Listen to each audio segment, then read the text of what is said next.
Mountain Angels, the first for the week. Tonight, we shall be taking a look on activities that have been animating the 48th Seminar of Bishops. It's taking place here in the Diocese of Boya, and we've already been having some great events. The Divine Mercy Cathedral was launched this Sunday, the 5th of January 2025, in the presence of over 31 bishops and a mammoth crowd of Christians across Cameroon. We will be taking a review of that event, plus what the bishops will be gainfully occupying themselves with for the next. Then there is also an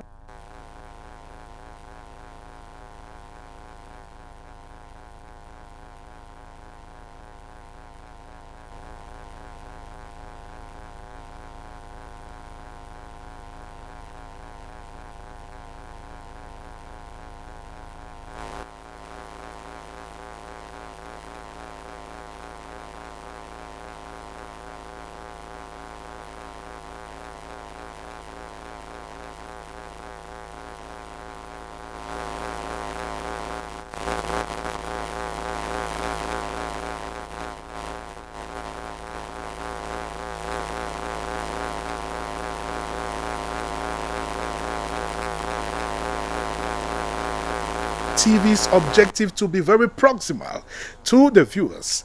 And so tonight, we will be bringing to you the program with all fairness and freshness. My name is Yannick Funky for presentation.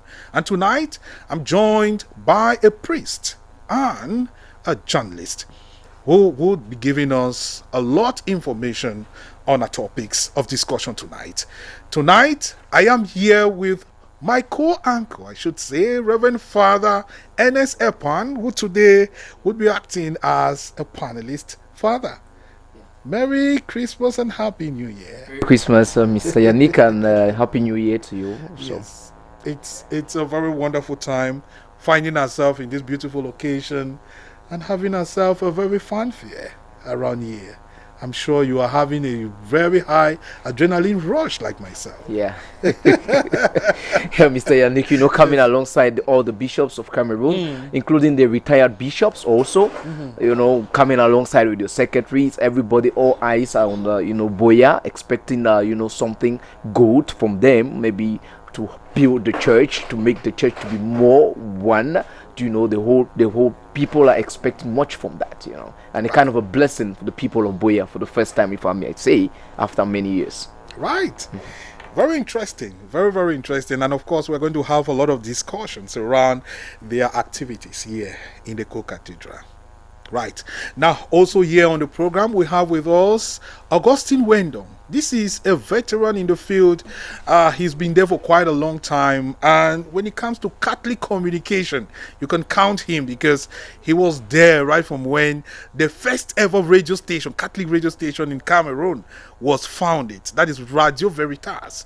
And he's all migrated to now Television Veritas. He's here for us to also feed from his intellectual largesse. We're very excited having you. Augustine. Oh yeah, we meet again. Oh yeah, Yannick is with a lot of nostalgia, It's quite a while. It's been a while. When I discovered you in the at the inner bowls of the Co-Cathedral yesterday, you put on your watch out. I said, wow. In my suit. Sorry, I'm so pleased for you having me tonight. Right. And of course, I must say Happy New Year to Reverend Father Enes Epand, because he's the diocesan communicator. He's not the diocesan communicator, but he's part of DMR TV. Okay, of DMR TV. He's a co-anchor to this program. Yes, I've been watching you guys from the screen in my room since I came, and I want to say kudos because you guys are doing a marvelous job. It's just amazing to find, DMR TV doing this wonderful disseminating information, evangelizing, because that is the focus, that is the core of a Catholic media. I mean, holistic evangelization.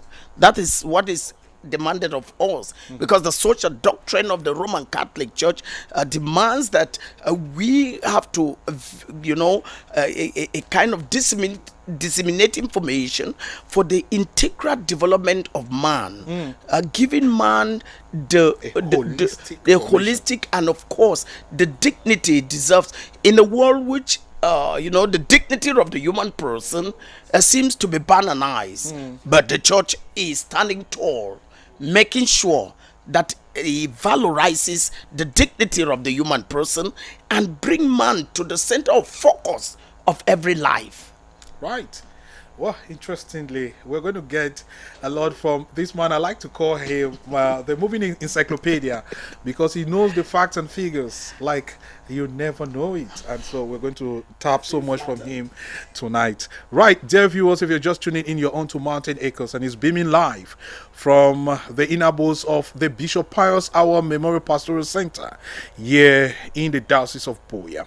And we're still in the spirit of the 48th Annual Seminar of Bishops. They are here not for a safari trip. They are here to discuss very pertinent issues. And one of them is about synodality. They'll be talking about that quite a lot. And in the course, of course, and one of the major events that already happened was the the dedication of the Divine Mercy Co-Cathedral. That is a co-cathedral that is about 14 years old in its construction. And on Sunday, the 5th of January 2025, the final nail was put on the concrete, and it is now open for the public. It was quite a very mammoth and momentous occasion that happened there in the presence of over 31 bishops and the College of Priests, together with a mammoth crowd of Christians who turned out. Such a historic event cannot go unnoticed. Reason why tonight we're going to do a revisit of what transpired at the Divine Mercy Cathedral. First thing first, Father, many Christians in the Diocese of Boya, for their very first time, saw the dedication of a cathedral.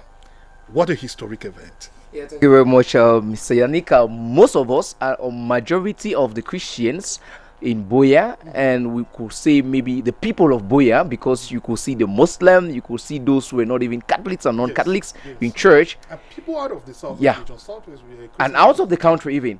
These are activities, or maybe the dedication of the cathedral, or in our place the co-cathedral, is something that for many years those who've witnessed that is out of the country, not in Cameroon. So it was to come and see, and everybody was looking forward to that. Their eyes were on the screen during the mass to see what is happening outside. You could see, you never needed someone to tell you to stop noise. Everybody was like, what is happening? What is the bishop doing with the staff? What is he doing? Why have they closed the door? The attention, everybody wanted to see what would happen. To go home with something, special, and could explain that to maybe the neighbors who could not have the opportunity to come. It was something very special. Like I said, it has entered into the book of the Diocese of Boya, the Ecclesiastical Province of Bamenda, and the church in Cameroon. That is why we may say our church, and it's clear that this had not happened, if I'm not making a mistake, in any of maybe for years in any of our churches, except the oldest diocese in Cameroon and the first. So it deserves this kind of this kind of celebration. It's just God's doing, I may say so, Mr. Yannick. And of course the fanfare, the colors, the ambience, they were all there. Everything, the musical selection, the way people cajole themselves in church yesterday, but most especially the population. It was a massive population. For the very first time I saw that co-cathedral full until there was an overflow outside. This is a landmark event in the Diocese of Boya. Yes, Yannick, it's nothing short of that would have happened. First, the dedication of a cathedral, that definitely was not the first, because it's called a co-cathedral.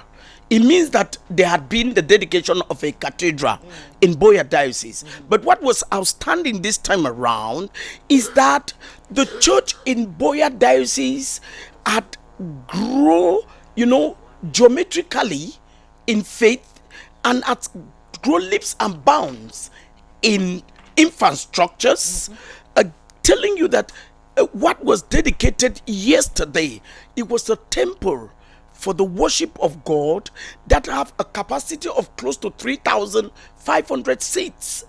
That is the largest in the whole of this country as of now. And the architectural masterpiece of the co-cathedral in Moliko Boya speaks volume. You could see why people are thrown in from Newt and Cranit of the hemisphere. It was not only from Cameroon, as you rightly put it, but why were people coming? People were coming to witness their dedication, like His Grace Archbishop Andrew Kia, who is the acting president of the National Episcopal Conference of Cameroon, said, it is not the building dedicated, it is the people of God. So the mammoth crowd, God called his people.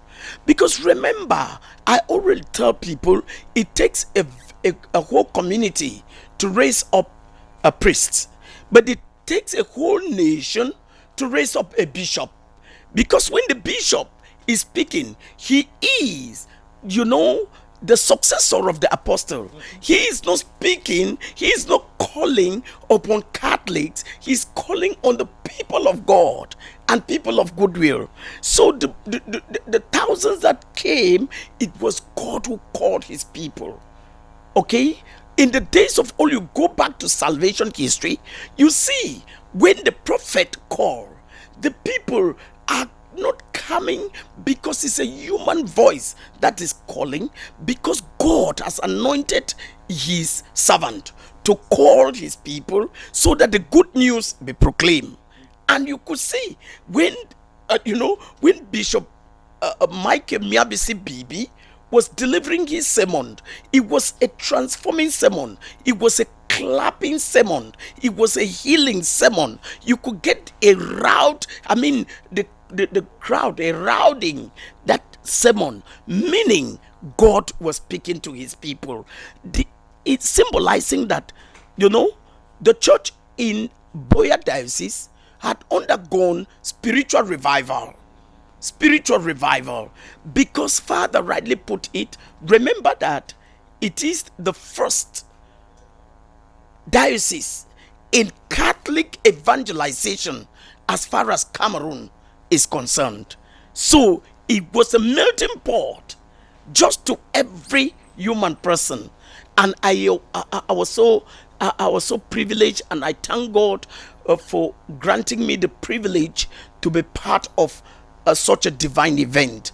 I want to tell you, constantly I was moved, I was filled with the Holy Spirit when the litany of the saints were sung. I could see heaven wedded with earth. It was just wonderful. Right. Yeah. Indeed, it was quite wonderful, and we are revisiting the high moments of the occasion on Sunday. Now, Father, we want to go to some particularities. Yeah. The first thing about the closure of the cathedral, hardly have we had it. Yeah. We want you to just walk us through some of those very particular moments that characterize the launch of a cathedral, like the one we saw yesterday. Yeah. We saw the bishop read the bull, or the book. He read the book and made some very important pronouncements there, and then we came out, the lighting of the candle, Yeah. and then we also had the various crucifix, the Was anointed with oil, yeah. and all of that. Can you put us into context? Yeah, generally, Mr. Yanika, there are various things which were involved as far as the dedication of the co-cathedral yesterday was concerned. First of all, we have the blessing of the oil, of the altar. You cannot be blessing the altar without you blessing the oil. The oils, normally you use the oils for during Christmas, the cathedraticum. You see, maybe the nurse comes with the oil of the sick. The catechist will come with oil for catechumens, and the priest comes with holy chrisma or the chrism oil. Yesterday we had just one of those oils which was anointed and blessed by the bishop himself. That oil was used by the bishop to anoint the altar. Generally, he did that. You saw him doing that over and over. After they must have unversed the altar, and then when that was done, they had to use the incense. And like he said, there was a prayer. He said, whatever they were doing there, the incense, the prayers, were everything was dedicated to God. Like we talk of the famous sacrifice offered by Abel, Abel, and that of Melchizedek, the just. Everything, going back to God. He did everything to make sure that flowed. We are clear and very aware of the fact of the light, Lumen Christi. You cannot be doing all those activities without bringing the light. Jesus Christ is the light of the world. And if it's a city that is built on the hill that everything will be seen, the light is always there to dispel darkness. Remember, we are still in the context of the Christmas season, and celebrating the feast of the solemnity of Epiphania, bringing gifts. All those things were very important. We had the oils that was blessed on the altar. We had that one was very clear. We equally had blessings of the altar, blessings of the oils. So you have to bless the oils after using those oils that have been used, the oil on the altar, and after using the prayers that were being said. Those prayers are in the book. The bishop himself. There are specific prayers for blessing of the altar. You don't use any kind of prayers. These prayers were specific. You saw the MC carrying the book, and the bishop takes the prayer over and over.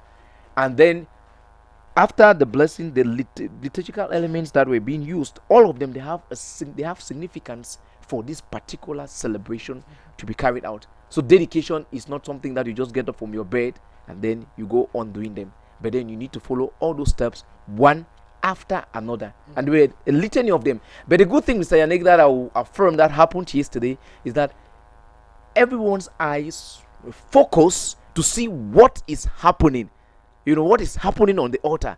Why is the bishop taking so long? I remember one of the Christians asked, Father, why is the bishop saying this prayer? It seems as if he's not going to do prayers of the faith. Why are they incensing the altar and incensing the bishop? Are they going to do it again like usual mass? All those things the Christians were after another following the steps.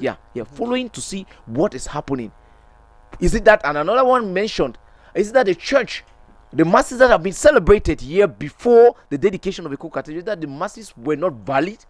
Why are they doing this now? All those questions were, they were answered in the course of the bishop doing that activity yesterday, which was very, very special. Like I said, so symbolic, something which has happened many years. Many persons have not watched that. Like Mr. Augustine said, it was done at the cathedral, at the small support Regina Pacis Cathedral. Many of us were not born. So this time around, it's not a cathedral but a co-cathedral. So everybody's eyes, they were looking forward to see what is happening. Why are they doing this at this particular time? Why is only the bishop doing this particular thing? Of course, he is the chief shepherd of Diocese of Boya. Another bishop wouldn't have done that.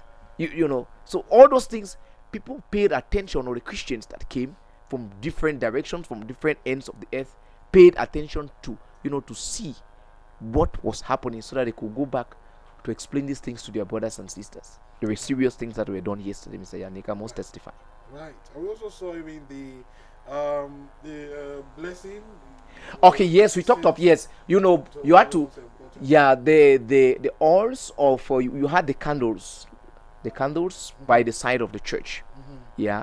Like I said, the light is always there. Jesus Christ is the light. And like Mr. Augustine made mention of it, the cathedral is for God's people of goodwill. It's open to everybody.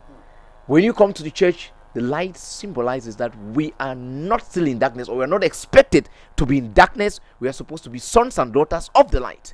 And so much so that when you see those lights, or when you see the light, it reminds you of your dignity as a human being and as a child of God, not just a Christian. Right. So if you're just tuning in, you're on to Mountain Echoes, and it's coming to you live from DMR TV.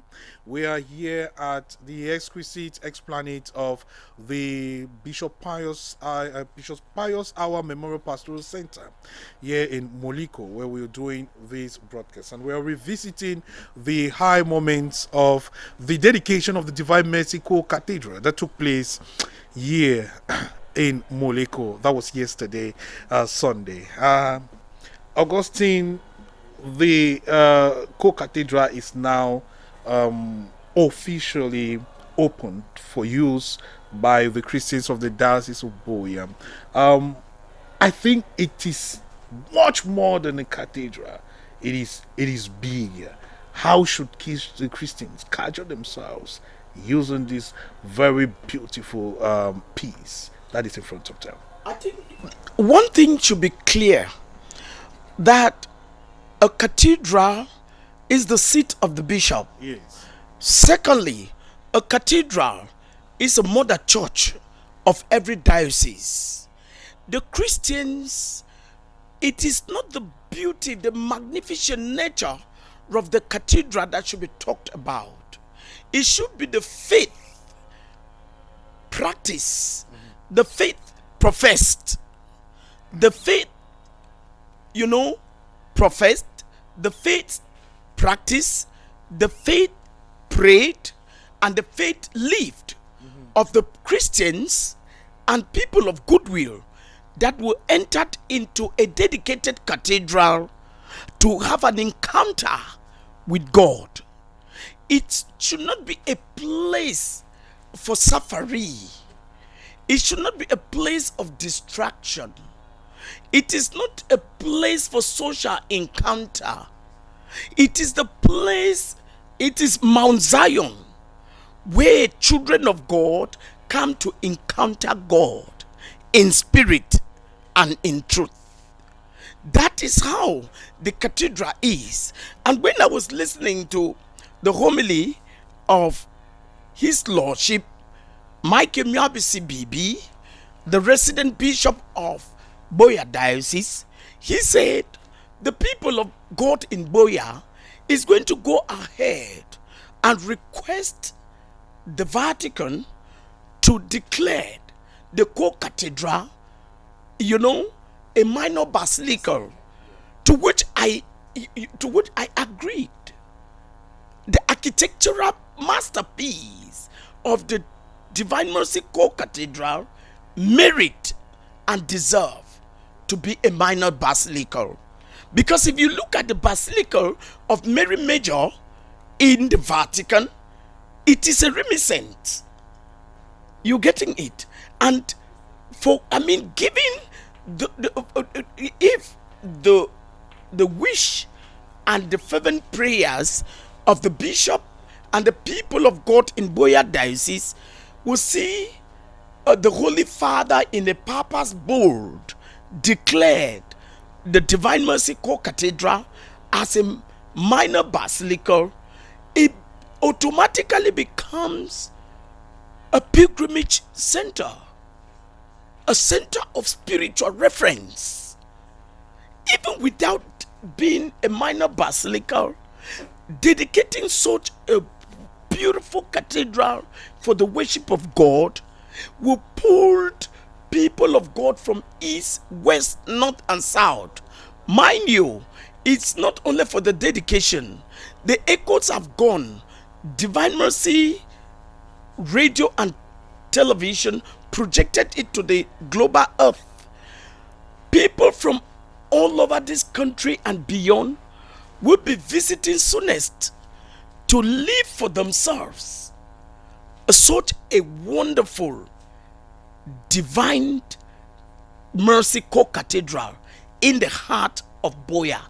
And therefore, it is a place where Christians, non-Christians, people of goodwill, when they are stepping from the door of the Divine Mercy Co-Cathedral, Pope St. John Paul II, St. Faustina will already be interceding for their intentions to be answered. So, if one is coming into the Divine Mercy Co-Cathedral, you should not be distracted. Yeah. You should be focused. You should know you are where? You are on a mountain of God where His divine presence embraces just every human person.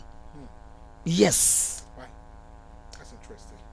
Now, dear viewers, The number is on the screen just in case you want to pour out any contribution. If you're inspired to say anything here, then you share with us your thoughts and opinion on the number you find on the screen.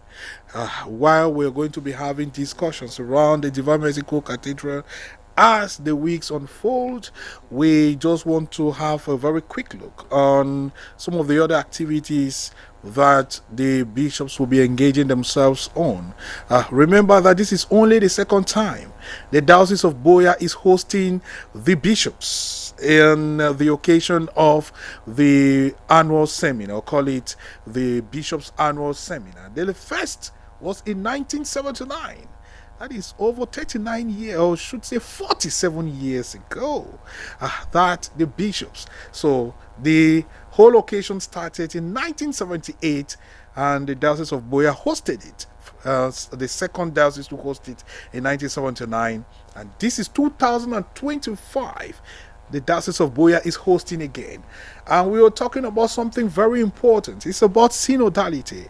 This is a document that His Holiness Pope Francis has enacted as a working document in the church to see how the people of God can journey together for evangelization. How can that be translated to a local reality? That is why the bishops will be holding this meeting to see how to practicalize this document enacted by His Holiness Pope Francis and taking into consideration our local reality. Father, we're talking about synodality at a time when the church is faced with, permit me use some words of competition, for lack of a better word. We have prosperity preaching here and there and all of that. And now, the Holy Father says the people of God should journey together. How will the bishops be able to practicalize or give a local orientation to that theme in Cameroon? Yeah, thank you very much, Mr. Yannick. We'll talk about the synodality, like you said, refers generally to the principles and practice of working together in a spirit of collaboration and shared responsibility within the church. Shared responsibility within the church. Therefore, the bishops, they have what they are expected to do.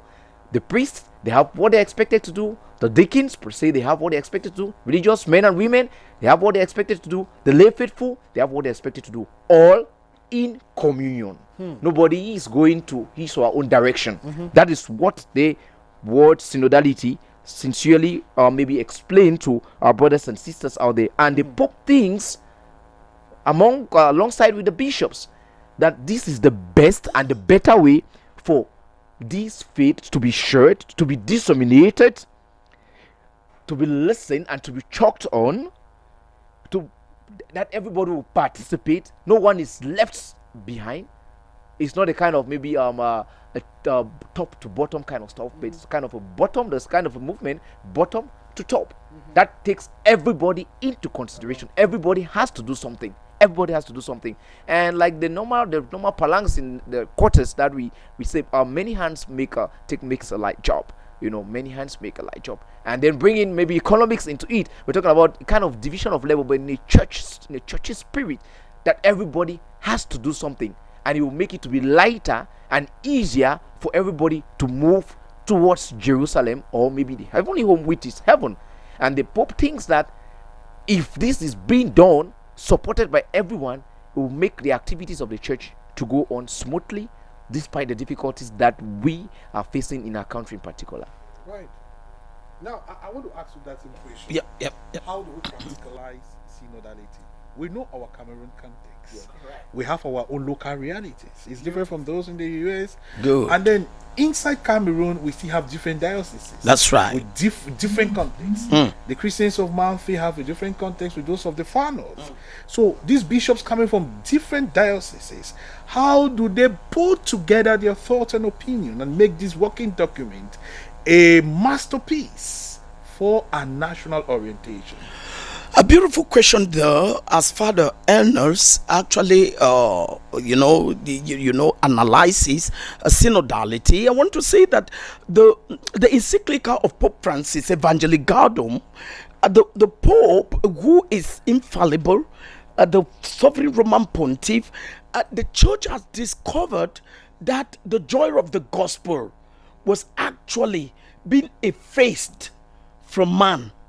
The joy of the gospel that is supposed to bring hope, the joy of the gospel that is supposed to restore joy, the joy of the gospel that is supposed to strengthen bond between between human person, communities, races, and nations were put into question. And the Pope, in his spiritual ingenuity, convocated the synod on synodality. The synod fathers, together with the Pope, were addressing peculiar problems that are plaguing the church, because the church is a moral society, is a moral institution that conscientizes society, that moralizes society, that evangelizes society. And the church has seen that capitalism was eating into the fabric of society, of man, and man constitute the church. The church is you and I, but the tendency of capitalism, egoism, greed, and amass all for myself became a problem. So the Synod Fathers, in communion with the Holy Father, were addressing in synodality, as Father had said, the church is no longer the church of the bishops. The church is no longer the church of the priests. The church is no longer the church of the consecrated. That is the religious men and women. But the church is a great family of God, where the bishop cannot administer a diocese effectively without the priest, where the priests cannot exercise their pastoral ministry effectively without the lay. And the lay here is neither taking the place of the priest, neither is the priest taking the place of the bishop, but all in communion for an evangelized world, where the good news would transform man to see that if I, Augustine Wendundoye, am eating to my field, I must be able to ask a fundamental question, as Yannick Eaton, his father Ernest Eaton. If I dress cute and I am in affluence, do I ask that fundamental question whether they are my brothers and sisters who are living in plenary? And if I do not take this into consideration, then synodality is put to question. Because synodality is working together, sharing together, eating together, drinking together, living together in communion. It's not like another slogan that you will hear, that we only live together. But when it comes to eating together, no. It's a particular group of persons. And mind you, we must be very, very objective that it has been eaten into the church. And that is why the church, in our wisdom, called for the synod on synodality, so that the church shouldn't fall prey to the tendencies that are coming from secular lives. The church should instead, change narratives, change dynamics in the secular life, that national wealth should be used for the common good of all and not for a little few. And if the church do not put that into practice, the church will be preaching in the air. But the church, in our wisdom, is very conscious of this, and that is why the bishops in Boya diocese will be dwelling on the concept of synodality according to our local churches, according to the local church, meaning that the specificities of the church in Boya Diocese, like you lightly put it, will not be the same with the Manfred Diocese. All right, then they have to put in the synod fathers have to put in mechanism how synodality must affect just every Christian faithful and men of goodwill. That is how it's going to be. Yeah, I think within this week, all through this week, we're going to be talking a lot about the synodality and having different people do a firm analysis on this. But now, gentlemen, I want us to talk a little bit out of the 48th annual seminar of the bishops, but still stay in line with the church. Now, all of us would be very, very familiar with some outings made by some bishops of Cameroon with regards to the political dynamism of the country, and it's been animating the space, media space across the nation. Archbishop Samuel Kleda of the Douala Archdiocese granted an interview to Radio France International recently where he made some firm points regards to the political life of the nation. And then we also had all the archbishops who followed suit with that of the Archbishop of, rather the Bishop of Yagua in the far north region, making a very firm point and even doing some form of a metaphor regards to whether you would be allow your 91-year-old to go to the farm and even work at that age. All of that have been animating the press. Before we go to the downside of all of this, because we've also had some very firm and coordinated attacks on the church and the bishops, which we're going to very briefly look at that. But before we go to the downside, let's look at the church and politics. Father, what is the role of the church in the political landscape of a nation? Yeah, Mr. Yanika, generally, when anybody listens or maybe hears that kind of questions or question that particular question, the role of the church is to evangelize, be it political, be it economic, be it whatsoever you may. So at every point in time, when someone listens or hears that the church is around or the church is in any region or any country, they know that the church stands there as that representative of Christ on earth, of course, to evangelize these persons and to bring them closer to God. That is just simple. The church bringing the people closer to God, and that is their work. They will do the work today, tomorrow, and the next tomorrow. Every day, that is the work of the church.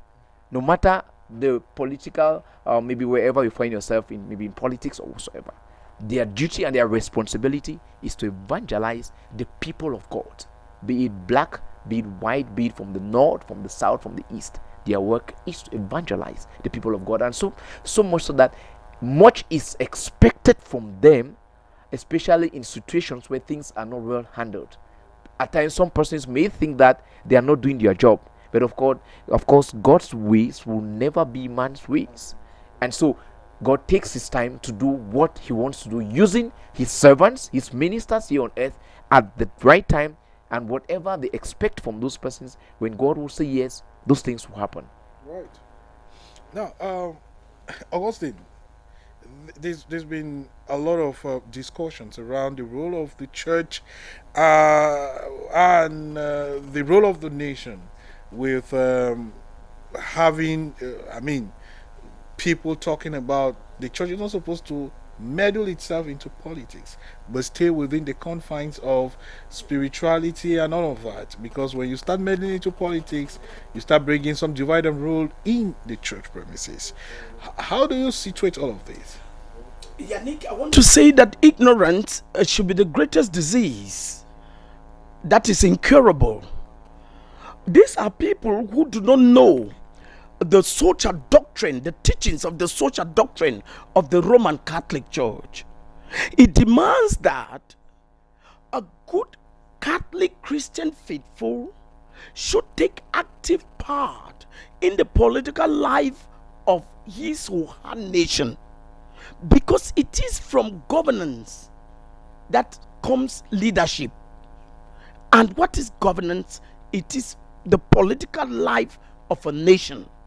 So when they want to turn to say that no, the church, and I disagree with, and these are notions or conception, popular misconceptions that some Catholics are even carrying around. Okay, they should know this, that if you are entitled to a vote, how do you shy away from political life? If you are entitled to a vote, it means if you do not know why you are voting, then you will definitely confirm the adage of Professor Bernard Sokika Folland, who says that you remain a slave, one who votes without knowing why and the objective of voting. So those who are saying that the church should stay away from political arena, it means that they want to demonize governance, because the church produces credible leadership that will first and foremost give glory to the leader par excellence, which is Jesus Christ, and then become models and reference because of the faith professed and the faith lived.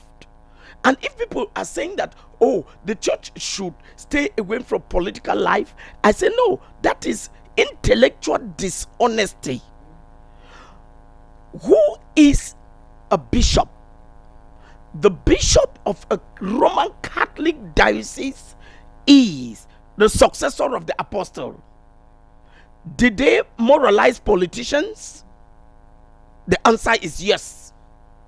Did they evangelize kings? The answer is yes. So the bishops have the moral responsibility to address issues that are affecting the lives of children of God, the life of a nation. They have that moral responsibility.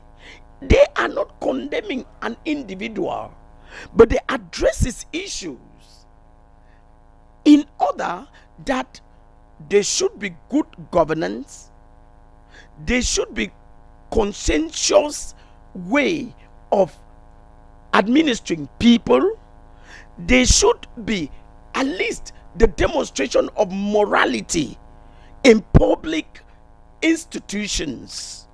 And if we are talking in a context where we are witnessing what is called moral deficiency in our country, Cameroon, if we go by the perverse nature, if we go by the corrupt nature of public functionaries, if we go by the high-handedness, do you know, Yannick, that Cameroon is Africa in miniature?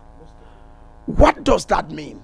That the God of heaven has blessed this nation with just everything that is good, and it's supposed to be used for the common good of every Cameroonian.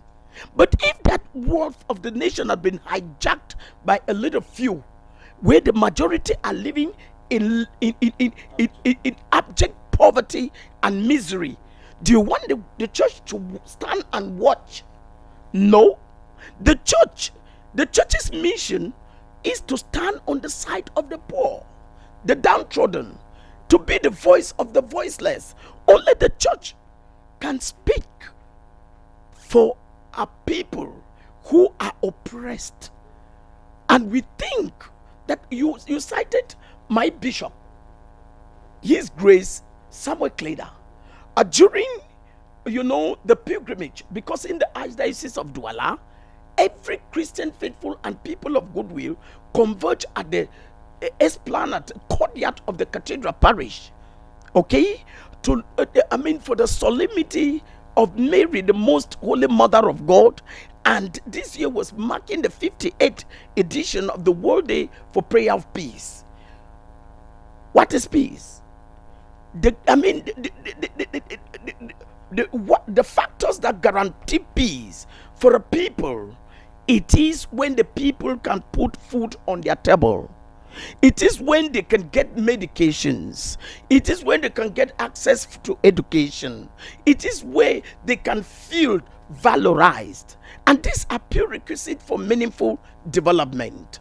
But these are ingredients that are conspicuously absent in our country, blessed by the God of heaven with just everything that is good. That is why His grace, Samuel Clayder, from the pulpit as the prophet of our generation, echoed that those Cameroonians who have embezzled, siphoned public funds, which is destined to construct roads, which is destined to constructing hospitals, which is destined to providing potable water, they should return this money to the public coffers. And I think that a president of one of the president of Africa once did that. Felix Houphouët-Boigny of Ivory Coast once called his cabinet and said, I know the amount you have embezzled. I know how much you're keeping. Can you bring this back so that we boost the economy? Jerry Rawlings of Ghana did that. And these countries I am citing, I stand corrected by whoever, is doing far better in developmental infrastructures and economic growth than any other nation.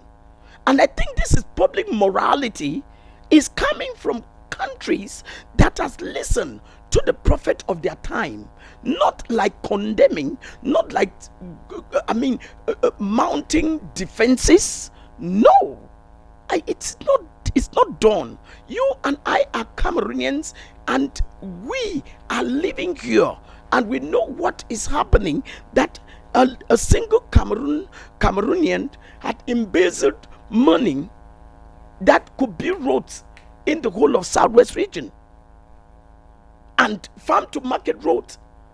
Does that not bring about economic buoyancy?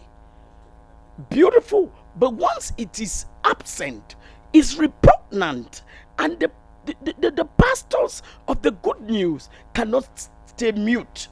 No,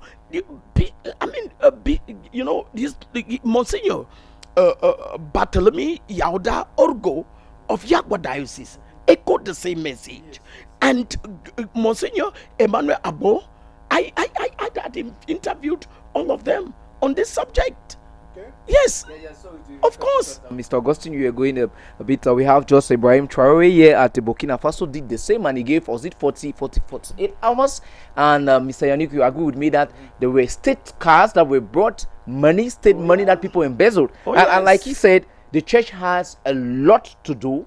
It is the place of the church, first and foremost, for moral and ethical guidance that bring in peace where there is war, bringing justice where there is injustice, protecting the life of God's people, the poor, the marginalized. It is there also to advocate for the marginalized. The church has to do that, so the bishop could not sit fold your arms. The church is also it acts as a conscience of the society. So where the society sits quiet, it acts as the conscience of the society. The church also focuses in the spiritual and the pastoral mission of the people, generally, not just Christians, of the people of God. In that light, the church also, while also doing this, they prioritize ethical critiques of political actions. They have to go there.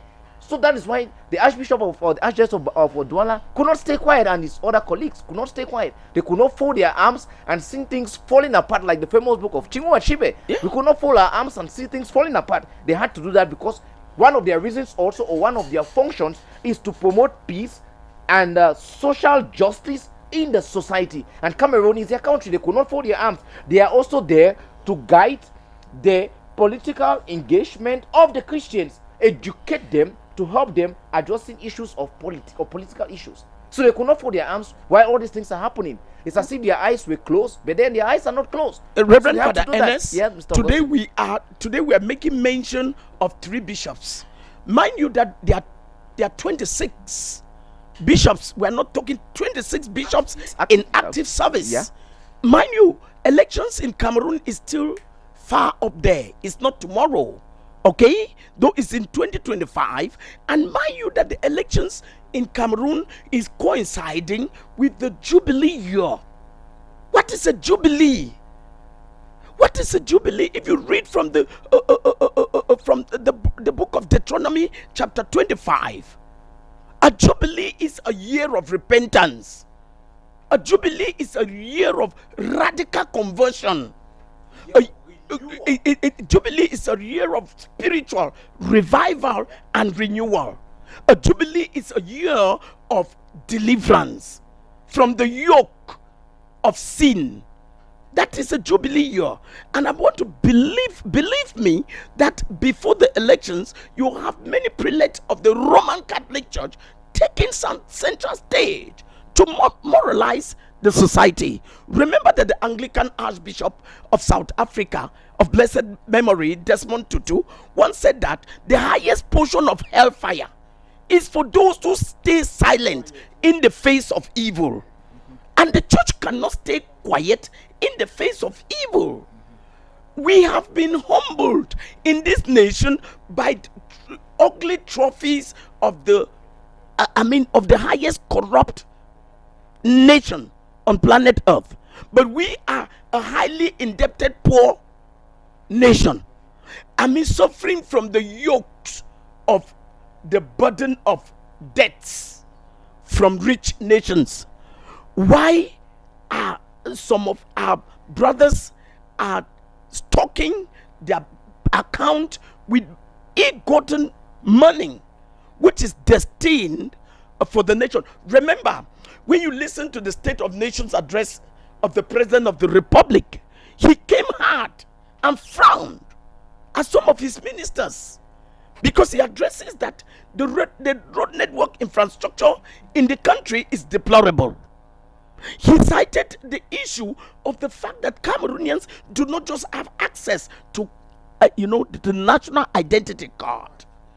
These are things that the president himself had appointed people to execute.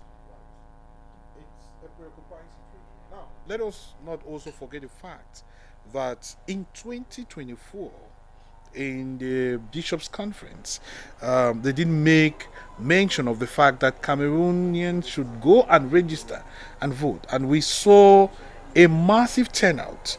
Elecam registered, matter of fact, 7.8 million Cameroonians into the voter register. That was landmark. And they did give some gratitude and credit to the church for putting their voice in the call for Cameroonians to register. Now, what do you think that the church will stand on? Because the church is just meeting in the 48th seminar. Can you just read the minds of the bishop? Can there be anything worth the salt that will come up? This is the first session of the bishops in the year 2025, and in the Jubilee year 2025. The bishops will be addressing the problems affecting the church in the 26 dioceses that make up the Roman Catholic Church in Cameroon. The bishop cannot escape addressing the issues that are affecting national life. It will be on their agenda. Right. It will be. It can never escape, because in 2024, you rightly quoted, they urge Cameroonians to go register, and you can see the affluence at the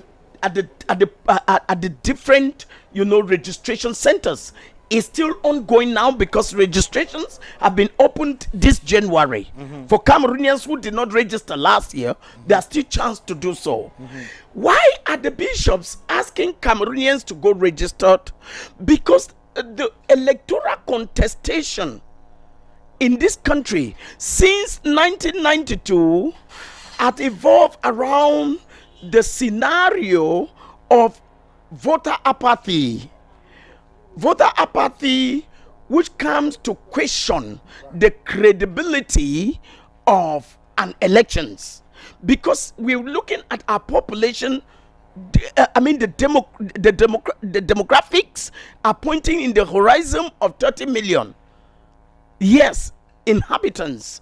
And if in a 30 million population, the nation cannot boast of having at least 10 million to the polls, then it questions our democratic culture. And the bishops, being moral personalities, like Reverend Father Ernest rightly put it, their focus and their attention is to guarantee peace. Peace before, peace during, and peace after an elections. Thank you very much, Augustine. Father, we're taking a leave. I think that your expectations are as good as mine with respect to the outing and the final declaration of the bishop. Yeah, Mr. Yanika, thank you very much for that. Like Mr. Augustine rightly made mention of it, the bishops have a lot on their plates, and all eyes are on what will happen after this meeting. Notwithstanding, we pray that God will inspire them.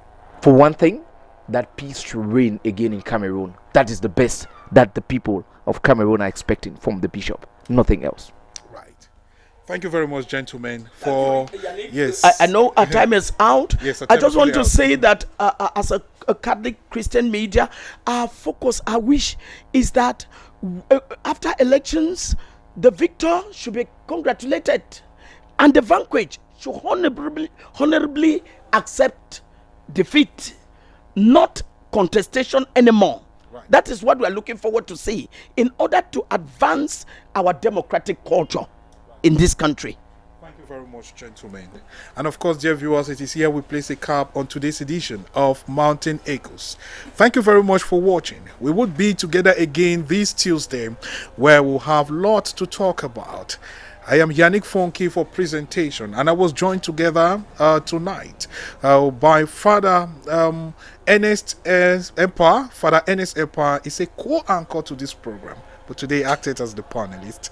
I also had with me Augustine Wendang. He's a journalist with the Veritas Television in Douala. Of course, tomorrow, hopefully, we're going to be having the Secretary General for the National Episcopal Conference, that is Monsignor Paul Nyaga, alongside the assistant to the National Episcopal Conference, the Secretary General, that is Monsignor Difon. We're going to James Difon. Okay, we'll be again together tomorrow. I want to thank all those who took the things together to ensure that we had this successful broadcast here. I want to thank them immensely. Joseph Otop, who supervised the technical lead them. James, I want to thank you. Also, I want to thank you, John Philip, and of course, the general supervision there from Jude Mbako.